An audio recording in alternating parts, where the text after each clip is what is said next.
এই যে সশস্ত্র বাহিনী যে সিদ্ধান্তটা নিলেন যে জনগণের পক্ষে থাকবেন বা যে সিদ্ধান্তটাই নিলেন, সেই সিদ্ধান্তটাকে আপনি কিভাবে মূল্যায়ন করবেন 2024-এ জনগণের পক্ষে থাকবে সেনাবাহিনী, এটা অবশ্যই প্রশংসিত একটা সিদ্ধান্ত, পজিটিভ সিদ্ধান্ত।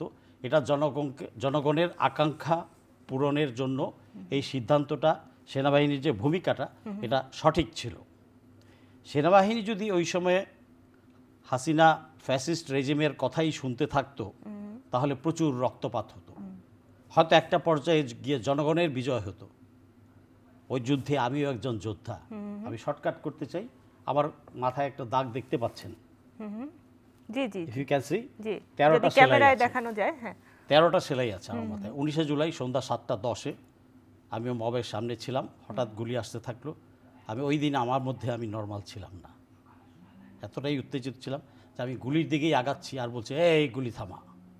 আমি 60-70 গজ আগিয়ে গেলাম, ওরা আগাসলো, হঠাৎ দেখি যে এটা তো পুলিশ না, হেলমেট পরা, 7:10 সন্ধ্যা হয়ে গেছে, বোঝা যাচ্ছে না সব কিছু। হঠাৎ দেখি যে ছাত্রলীগ, হেলমেট, তো যাই হোক দে অ্যাটাক।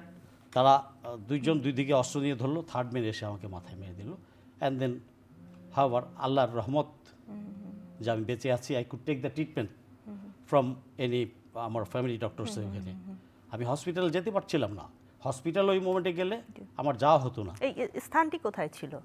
মোহাম্মদপুর শিয়া মসজিদের উত্তর দিকে, জাপান গার্ডেন অ্যান্ড সেকেন্ড টেকের এই জায়গাটায়, স্পটটায়।